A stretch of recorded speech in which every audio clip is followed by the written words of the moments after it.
On this episode, we're going to talk all things Indian Wells. We are going to go over the draw on the men's and the women's side. Who do we think is going to make some noise?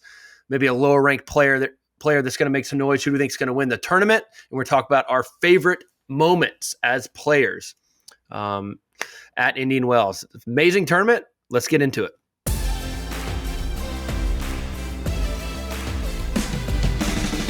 All right, welcome back to Nothing Major. John Isner, joined with Jack Sock, Stevie Johnson, Sam Querrey, and always with Charlie Fox and his team at Sift Creative.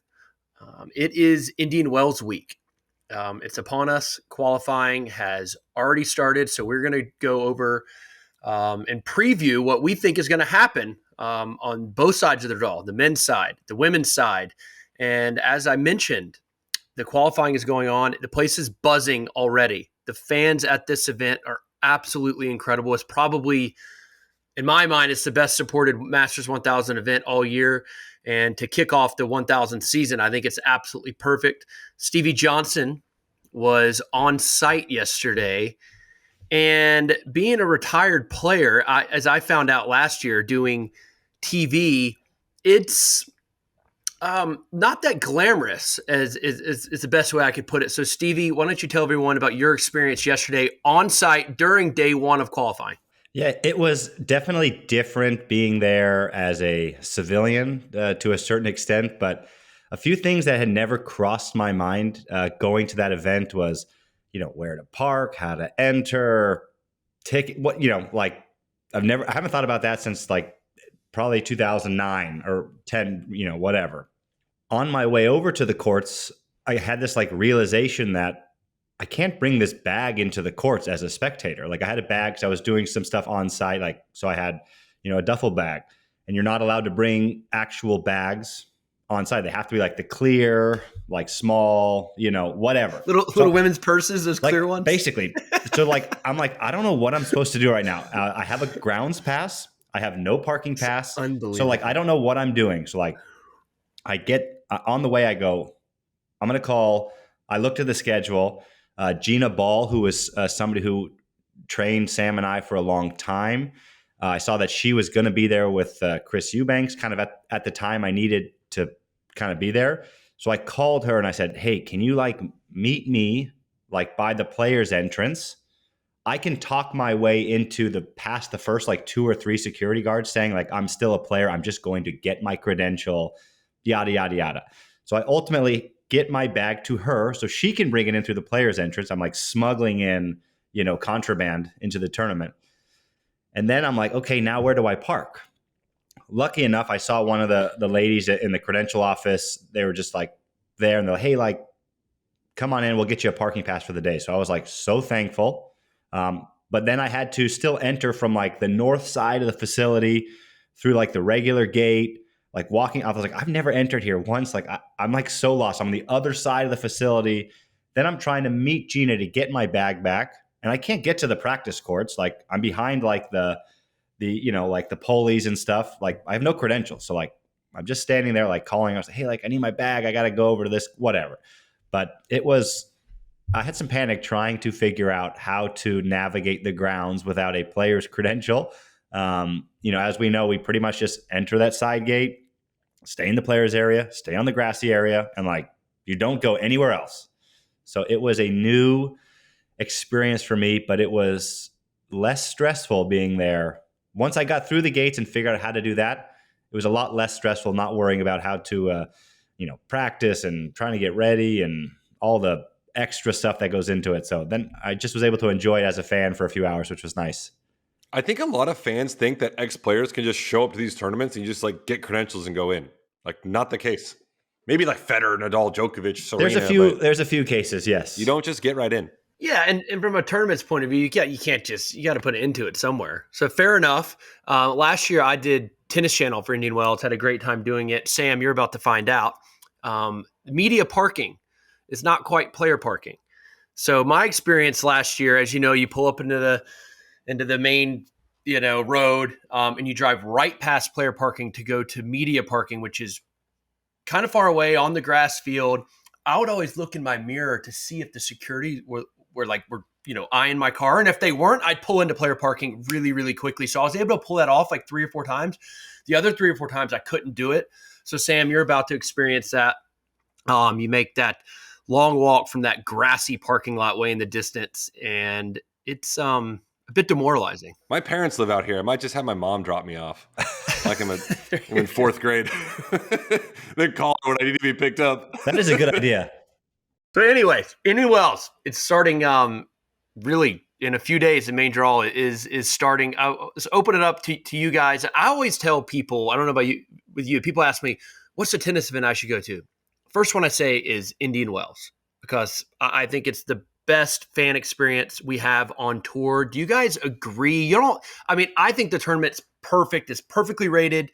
I definitely don't think it's overrated. Certainly not underrated. It's projected to be in my mind. Jack, what do you think about the Indian Wells experience? And did you always enjoy playing that event every year?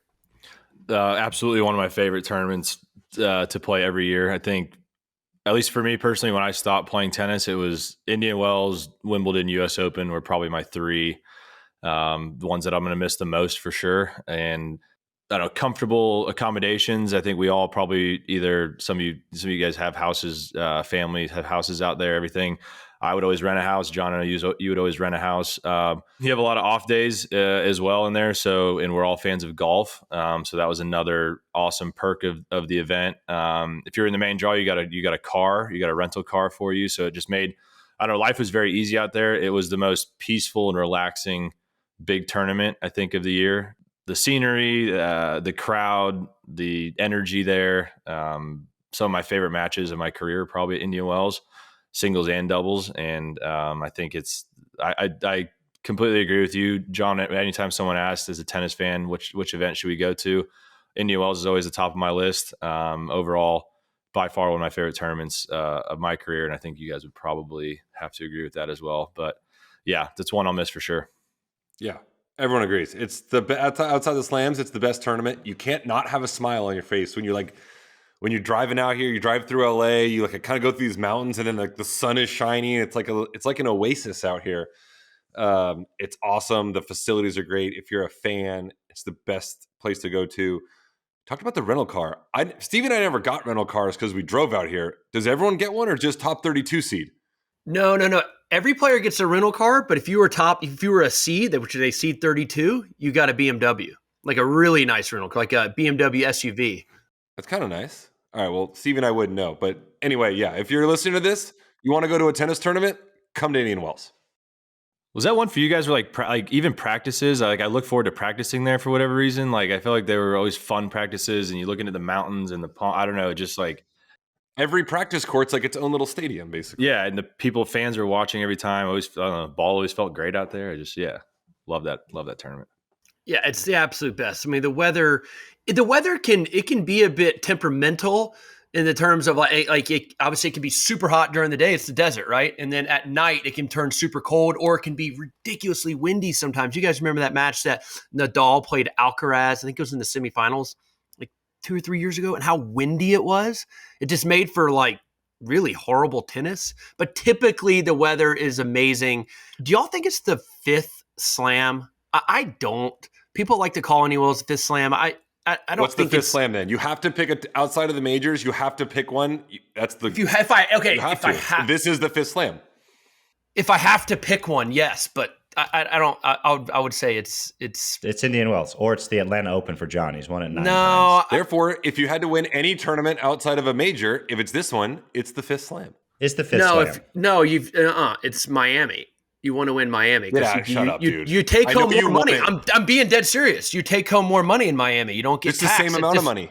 No, it's not. There's taxes. Because you're taxing, no taxes in Florida. All right, tomato. No, it's not tomato. It's not at all. Tomato. On the fact sheet, it's the same amount of money. Sam, most people, you pull players in the top 100, the overwhelming majority would rather win Indian Wells over Miami.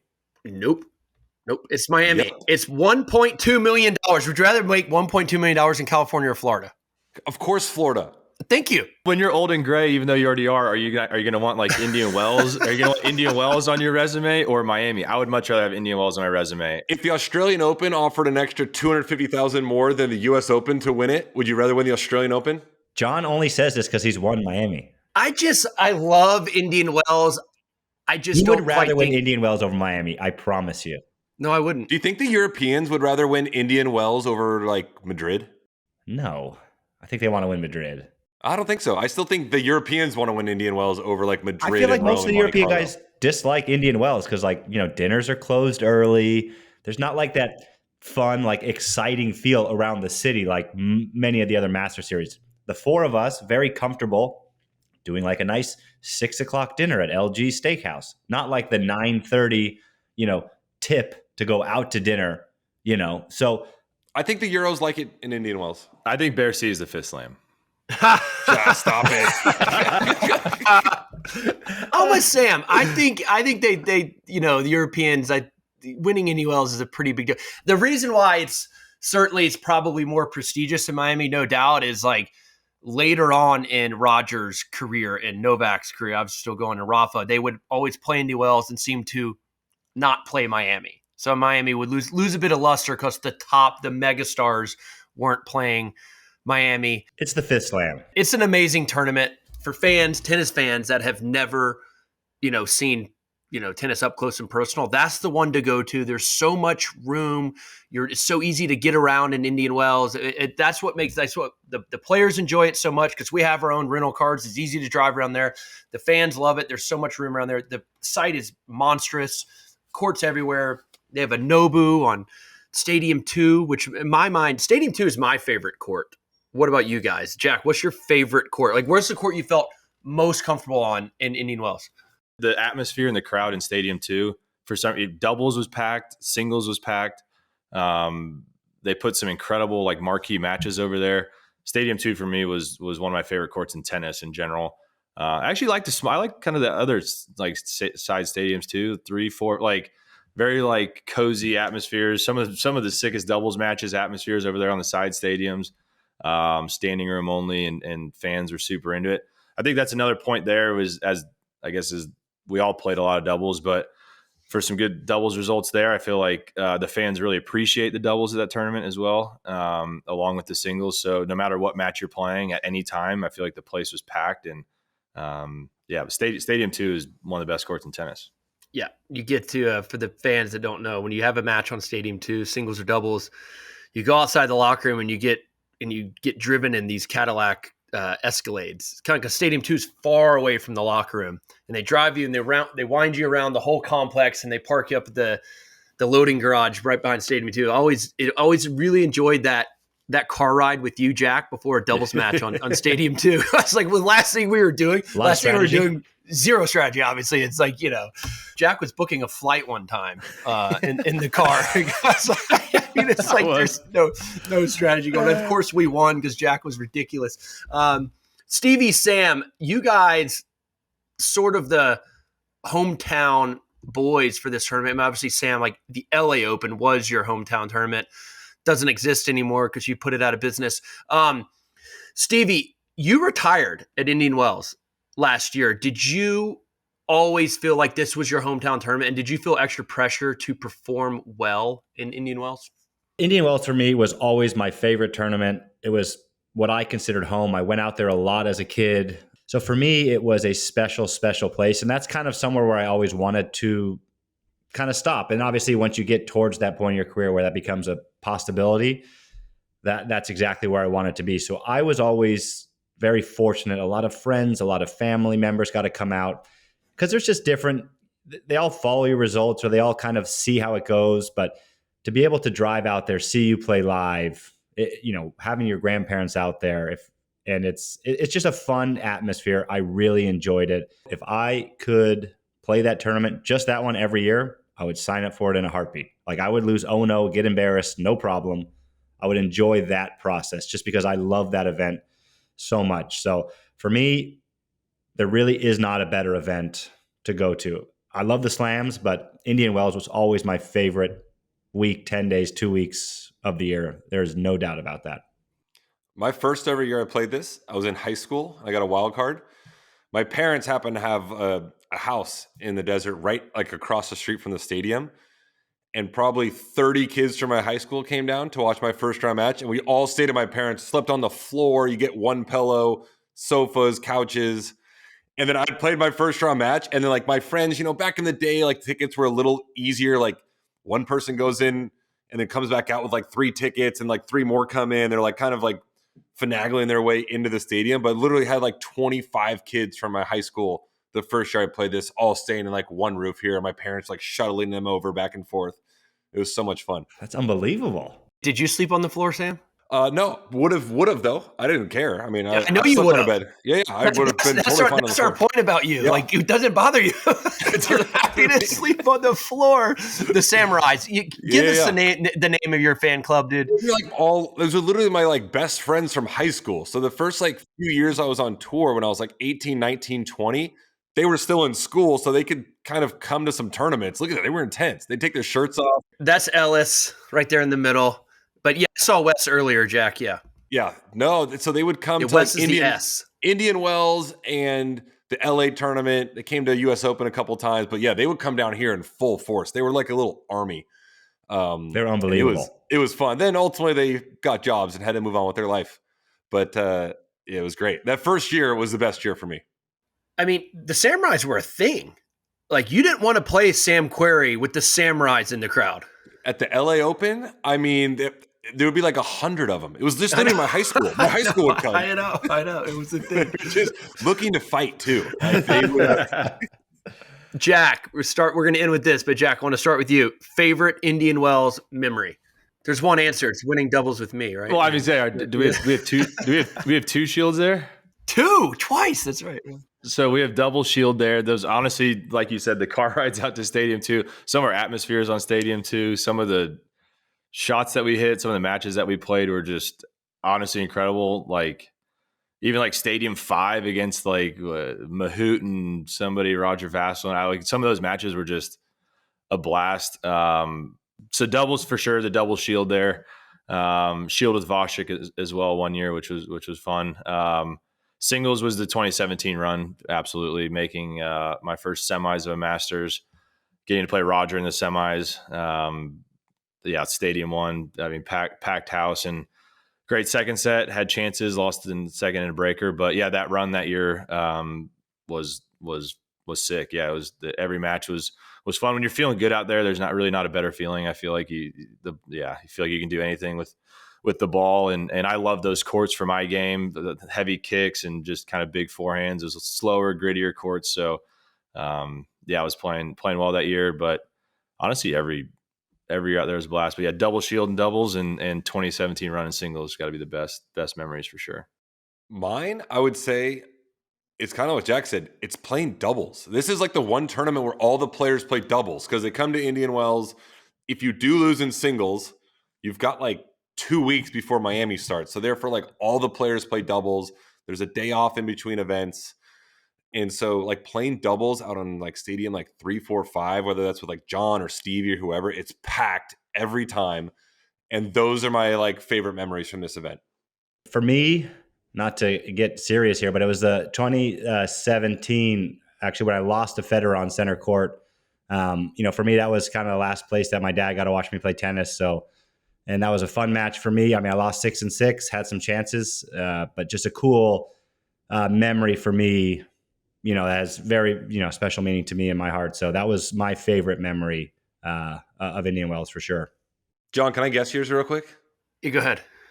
It's the year you made finals of singles and doubles back to back? Yeah, I mean, like, I think about it, I have a lot of really good memories there. Yeah, it's 2012. I made the finals of singles and doubles. You can imagine how like good you're feeling. But as you guys talked about, because the tournament's like it's 10 days long, right? And so you're not like completely worn out because like you get a lot of days off if you keep winning in singles. And sometimes those days off were just a simple doubles match, and those are the best days ever. You show up to the court, there's no pressure. You don't have to. When you're warming up for the doubles match, you don't feel the pressure, the angst, the butterflies that you have before a singles match. So, yeah, anytime that I found myself like doing pretty well in singles and doubles is just, amazing. As you guys mentioned, every doubles match on Stadium 3, 4, and 5 and Stadium 2, standing room only. You can't beat that. And so the doubles in Indian Wells is some of the most fun I think I've ever had playing tennis. And all the top singles guys typically play doubles. Rafa would always play doubles. Federer played doubles there a lot. Have you guys seen the entry list for doubles this year? I don't know the big name singles guys that are playing, but the fans appreciate the fact that the megastars that our sport has on the men's and the women's side on the singles, they all play doubles, and that's what makes this tournament really, really special. Doubles draw not out yet, but I'm assuming a lot of the top players will play just like you mentioned they always do. Sam, remember that time you and I were playing and we were both still in singles. So we're on the doubles court. We're playing Nestor and Mirny. And we're like in full flight because we're just super loosey-goosey out there and we're winning. And Mirny is Nestor. This is Nestor, like 39, 40 years old, Nestor. Sam's on the ad side and he tells me, he goes, I'm just going to guess T. I think Mirny's going to serve T. I'm just going to hit a forehand. So Nestor's in the eye. Mirny serves T and you hit a forehand return as hard as and Nestor comes up out of the eye and you hit him in the neck. It was like a Jack Sock forehand. you guys are giving me crap for hitting people. As soon as he got up, the ball just got him in the jugular, dude. In the net. Yeah, the dark in the net. And I was just like, oh my God. And do you remember this tournament maybe like 8 years ago? Larry Ellison was if you won the singles and the doubles, $1 million bonus. And you started thinking about it. You'd be like in the second round of either one. You're like, there's a chance. There's a chance. Then you maybe like third round of each. And you're like, you're still so far away from it. But in the back of your head, you started to believe. You're like, you know what? Like, I think I could do this. I think at one point he tried to make it like a ridiculous $3 million bonus. And the tour said no. Yeah, I know. You guys remember that? Yeah. They said no because obviously Miami can't offer that, right? So it's like it makes Miami look a little in a sense. So yeah, why Indian Wells is the better tournament. The tournament owner is pretty wealthy, you could say. So anyways, it's a fantastic tournament and we're all looking forward to watching it. Stevie, Sam, you guys can be out there all week. I miss it. We all miss it. Indian Wells is the best. All right. How about worst memory? If you have any, we've been, singing Indian Wells' praises this whole time, but do you guys have any horrible memories from Indian Wells? Jack, do you? I mean, I was so young. I think it was my first Indian Wells, but just I lost to Tim Smichek on Stadium 1 first round back in like 2012, which he's obviously, we all know him well, but I think at the time I thought that could be pretty a comfortable match.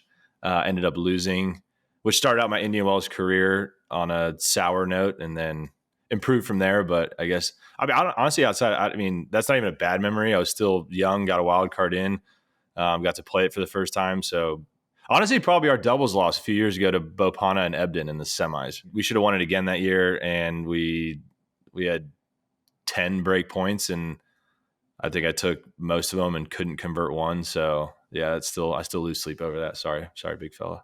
Yeah, you definitely take most of the break points. Did you ever take one deuce point, John? Maybe if we were up like a break or something. Not like but the only time I get a break point is a 15-40. That's it. Yeah, okay. Because Jack has a love 40. John 30, was 40. a good returner, maybe even better in doubles. I know everyone rips you for your returns. You're a good doubles returner. I know.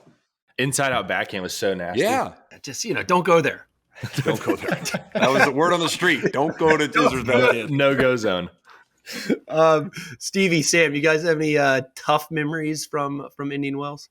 I played Raonic once where if I won, I was going to get top 10, and I knew that. I remember that. I lost in 3 sets. And Raonic, as you guys know, I don't know what he was really good. It wasn't like I played a guy ranked 70 in the world to get in the top 10. Lost in 3 sets, but it wasn't. Don't lose sleep over. It wasn't like the worst memory or anything, but that was a little tough. Yeah, I think for me, the only thing that was a bit troubling for me out of Indian Wells was if you played late and you lost, and I would inevitably stop at In and Out on the way back to the house, and it was closed. That's what really kicked me in the butt, is when I couldn't get In and Out after a loss. Didn't care about losing. Don't they stay open until midnight or something? Yeah, but you'd play like a late Indian Wells match. You get done at like 11 or whatever. You shower, stretch, and you get out there. You're like, oh, it's 12:15. Like I just missed it. Like I got to go to IHOP now. It's like Stevie turned into such a little fatso if he lost the match. Oh, dude, little fat boy so just bad. Switch turned on. Look, we all have to cope with our losses certain ways. I ate my losses. Usually, 12, 18 hours after I'd kind of get over it, but I wouldn't get in the way of myself and any food in front of me after a loss. That's for sure.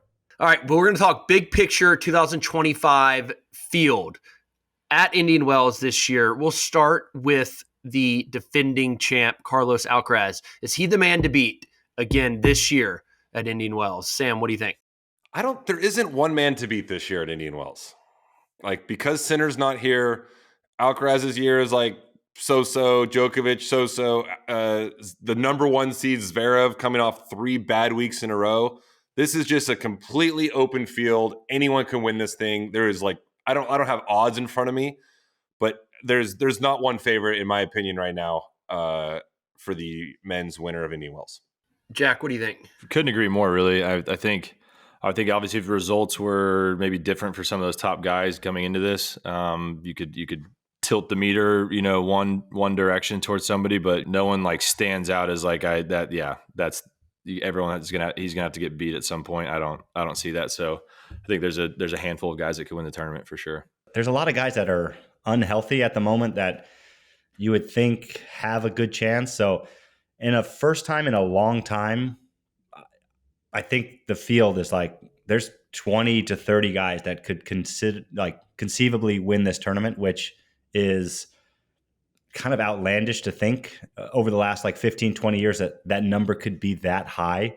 So it's exciting because everybody should wake up, tomorrow or on Wednesday, Thursday, whatever, when they play their first round and think, I have a chance to win this tournament if I play well, do all the right things. So it's going to be fun for the game of tennis. There's a lot of young, exciting guys I think Indian Wells and the fans will really enjoy watching on some of those smaller outside courts.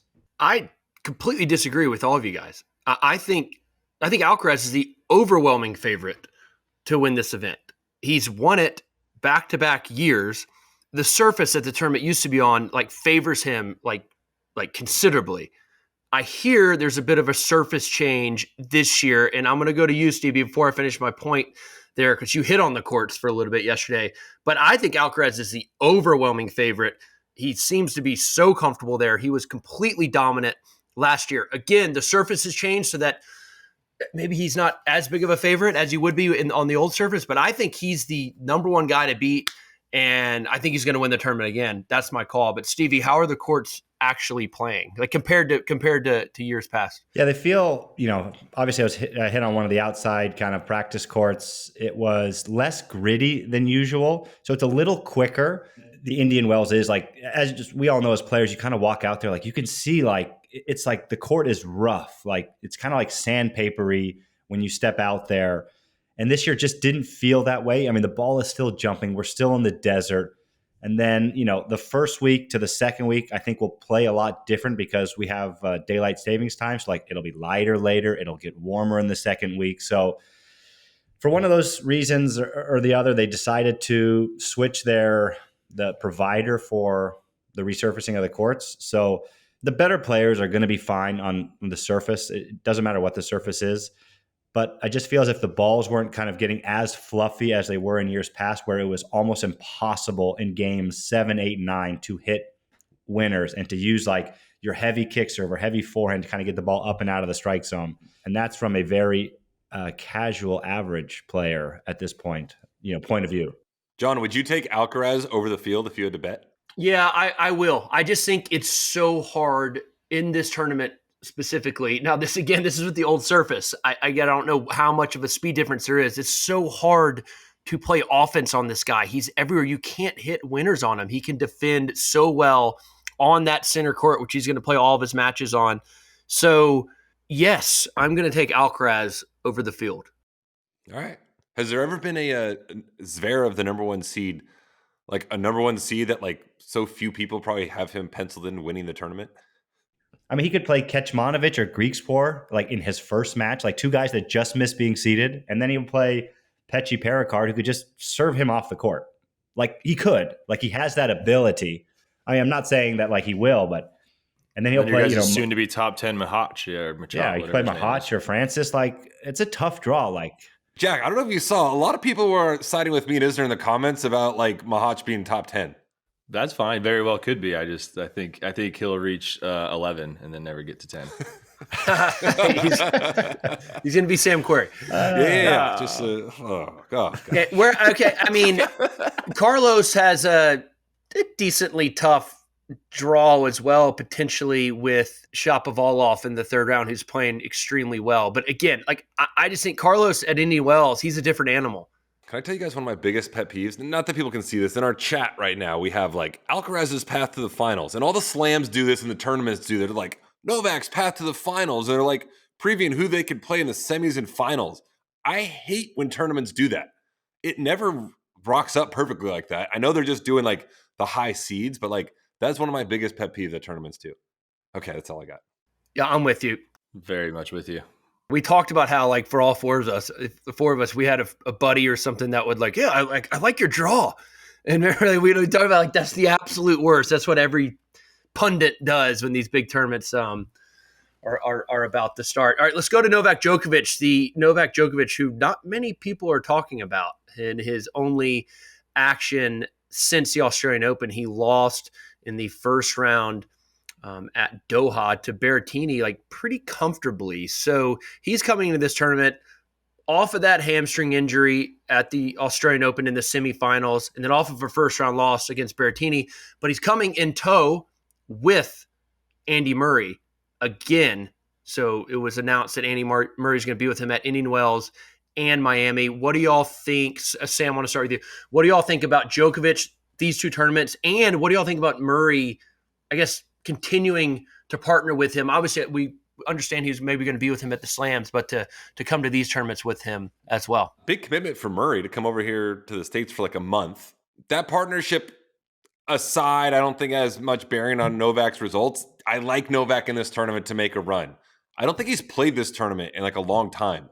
It's his first time here in like a lot of years, right? He played it last year. Take out last year, minus last year. Last year, so because he hasn't played this tournament in a year. So that's why I like him coming to this. Look, he hasn't played it a lot. I think he wants to like show the people here that like he's got a run left in him at Indian Wells. He did miss it for like 5 or 6 years. And so I think he's like excited to be here. I like Novak. I've got it penciled into the semifinals. And that's with Murray here or not here with him. Jack, what do you think about Novak in Indian Wells? Yeah, I think if I know it's been 365 days, so he's ready to prove a point, as Sam said. I think if this surface change is true and accurate, and the courts are a little bit quicker, that makes me want to bet on him more. Because then when he plays, like if he plays, an Alcaraz or some of these guys that hit heavy balls that run down everything, I think the faster the court for him, the better he can neutralize and play a little more offense, which he's going to have to against these young bucks out there. So yeah, if that's true, then I like Novak to make a run as well. I agree with Sam on that. I was going to say, one of our co-hosts said it best a few months ago. This is a vibes play once again. Keep Murray in the box. Keep Novak happy. If he's happy, he's going to win. And I think if he does well here, then he skips, maybe Miami, maybe Monte Carlo. If he gets one big tournament under his belt, that just kind of sets him up to then skip until whatever he wants to then get ready for the French. Like the only thing circled on his calendar has got to be the French Open, Wimbledon, and the U.S. Open the rest of the year. How do I prepare best for that? And he feels that Indian Wells is going to be the start of that kind of for him on that trajectory. That's where he wants to go. But vibes play, as Jack Sock once said, is pretty much it for me on that one. But I think, Sam, to your point, obviously he did play last year, but prior to that, he certainly didn't play it in 2020 and 21, and maybe not 22, maybe not 23.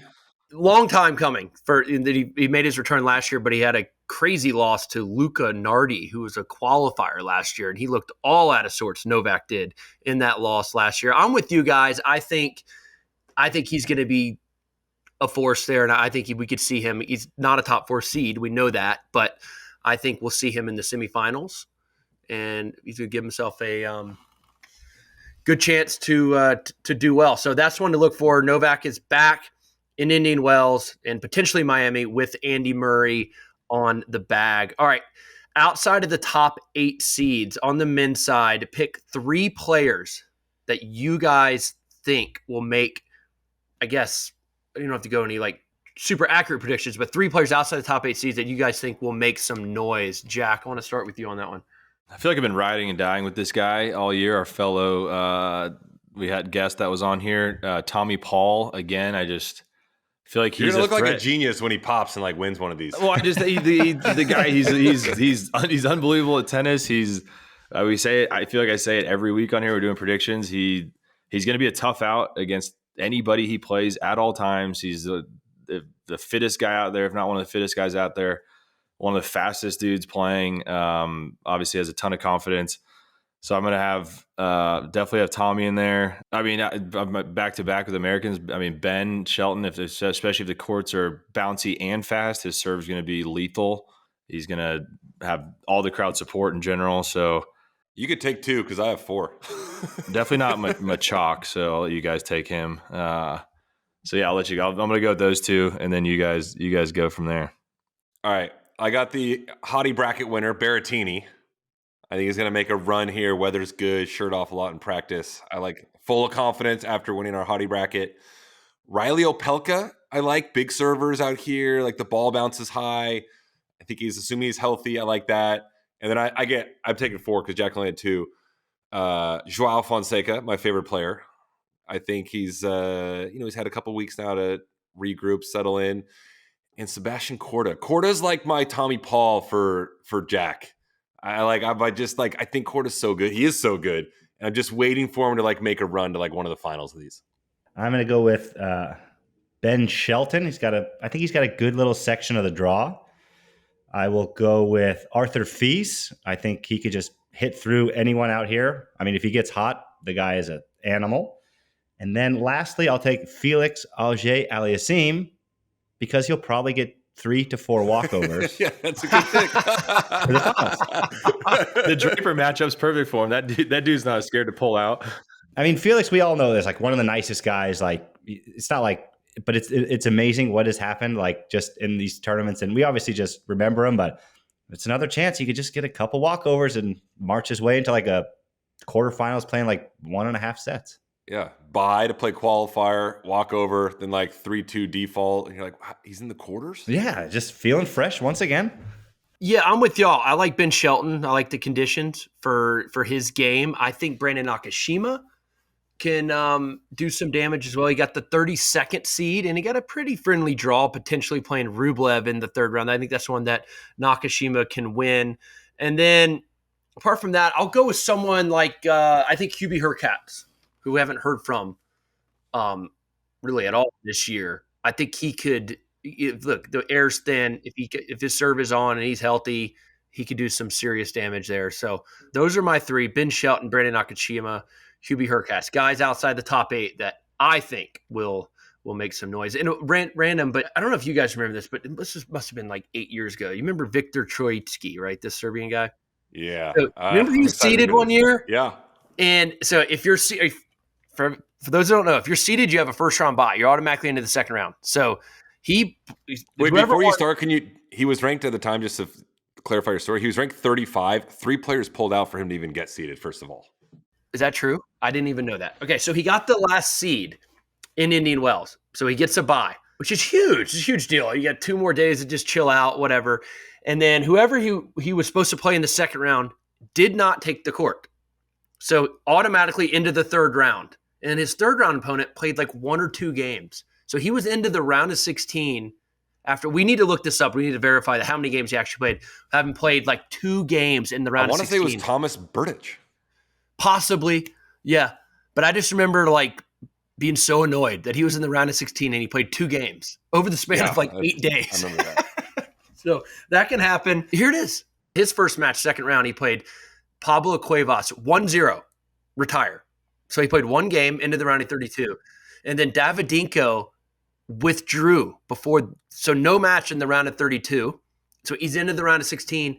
And then he got absolutely destroyed by Berdych, 1-3. He won 5 games the entire tournament, made 4th round. Yes.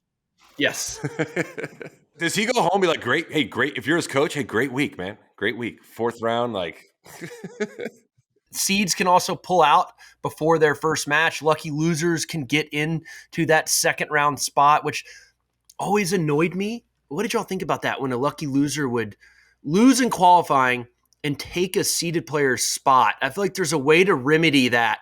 You got to be able to, if not all the first round matches have been completed, you put the highest ranked player who wasn't seeded. There's got to be a way to do that. But putting them into the second round. All right, which American's going to go the furthest? We'll do men and the women here. Okay, Stevie, start with you. Which American is going to go the furthest? I'm going to go out on a limb here and say a healthy Taylor Fritz finds his way at the back end of the tournament. I think he's the last American standing. And on the women's side, I think I'm going to go with the hot player after an 0-0 victory, Emma Navarro. I mean, if you're not full of confidence after that, I'm going to double down, as I'm sure Sam's going to take Sebi. I'm going to go with Tommy Paul as the American to go the furthest. I actually like, I'm going to annoy Sam here with his path to whatever round he gets to, but even though I don't like that as well. But yeah, I think he's got a favorable section of the draw. I think, if he makes it to like a Medvedev, I don't see why he can't win that. And then Casper's his biggest seed in that section. I think Tommy's going to go on a run, and then I hate to do it, but I'm going to have to side with Stevie. I would like to pick somebody different, but Emma Navarro for me is going to be the last American woman standing as well. All right, on the men, I'm going Fritzy. I like his draw. I think he's healthy. Assuming he's healthy, he's going to be good. On the women, I'm going Pegula, also off a title, but that's because in the top half, Coco Gauff, Emma Navarro, Madison Keys, literally all in the same section. Like you want to pick them, but they're just going to ultimately knock each other out. I'm going to go Ben Shelton, and I'm going to echo your sentiment, Sam, Jessie Pegula. I think she's going to do it. I think talk about the court surface change. If they are a bit faster, that's going to suit her game very, very well. So Ben Shelton, I like his draw, and as Sam mentioned, we like Jessie's draw, and she's off of a title as well. So I think the American prospects, I think we all believe this on both sides, men and women, are very, very strong this year in Indian Wells. But let's now pick our champions on both sides, and I'm going to start. We all know who I'm picking as a champion, Carlos Alcaraz, and then I'll go ahead and say Jessie Pegula again, because what you pointed out, Sam, about the draw. She could be able to make her way through it easier, so have less wear and tear on herself as she gets to the final. So I'll go with Alcaraz and Pegula. I'm going with Pegula. I like Pegula too. The man, this is like a little out there. Medvedev. He's been playing like absolute crap all year. I think no one's talking about him. We said it earlier. I feel like this draw is open to everyone. I feel like Medvedev is just going to weasel his way to a tournament victory. On the women's side, I'm just going to stick with Emma Navarro because she's going to be the last American standing. So I think she's going to be the last one standing. On the men's side, there's a lot of different directions you can go. I want to take Carlos, but I'm going to go off the beaten path. I'm going to go Casper Ruud. He's kind of flying under the radar, hard court. I think he was playing well in Mexico before he got some issues. I'm going to take him. He's got I think a favorable draw, to get through his quarter. And then, once you get to the semis, it's time to go out and compete. Yeah, I'm going to go WTA. I'm going to go with Qinwen Zhang. And then I'm going to go, not off the beat, I'm going to go with Novak to win Indian Wells. A player that we did not mention on the men's side, and because he's seeded 8, if he was a 9 seed, he would have been my number one player outside the top 8 to make noise. It's Tsitsipas. Remember when Rublev won Doha and then John picked him to win Dubai and he lost, and now Tsitsipas won Dubai and now John's picking him to win Indian Wells? That's just like... He's like Drake betting on sports. Yeah, it's just like Mr. Obvious over here. It's not a back-to-back. It's like Doha finished on Sunday and he had to play on Tuesday, right? So like Stefanos has 8 days for his, after he won in Dubai. Did he play a tournament since? It doesn't matter. I'm saying he has 8 days to rest. So it'll be back-to-back titles, would it not? Am I off on this? You guys know what I'm talking about. Yeah, good point, Stevie. If he wins this, will the headline read back-to-back titles? It probably will. It's not a back-to-back in the terms of the tournament ended on Sunday and he's got to play again on Tuesday. If a guy wins a tournament, Isner automatically thinks he's going to win the next tournament. That's what happens. Indian Wells trivia question to close out the pod. And here's the question. Which two men are tied for the most Indian Wells titles? We're all going to write down our answers on our phones and then reveal. I'm sorry. I wrote too big. I got to delete it. Would you write Nishikori twice? No.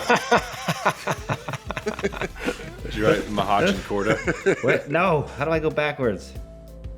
I have Fed and Novak. I have Fed and Pete Sampras. I Fed and Agassi. I have Fed and Novak as well. Fed and Okay, so Jack and Sam with Fed and Novak. Stevie with Fed and Sampras. I took Fed and Agassi. I think Federer's definitely one of the I feel answers. like Fed's one of them. Fed and Novak. Let's go, Jack. Oh, nice, dude.